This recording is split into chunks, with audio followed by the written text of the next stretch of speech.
Hey everyone, welcome back to our channel. Today I'm going to show you how to find Gmail password in Google Chrome in a very simple way. You just need to go for your Google Chrome account, or you just need to go for Google Chrome, and then you just need to come over into your three dot option over here, and then you just need to click on, and you will find an option called password and autofill over here. Just click on that, and then you will get an option called Google Password Manager. So click on that, and after that you can see I have a lots of password into my Google Chrome. You can see here is my Google account. So the Google account password and the Gmail password is same. So if you just click on that, you just need to give your computer password. For that, I'm going to give my computer password.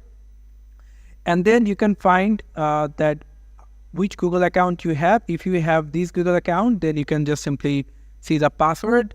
And if you have this one and this one, you can simply go and check the password. So this is how you can find Gmail password in Google Chrome. Thank you so much for watching this video. I hope to see you in other videos.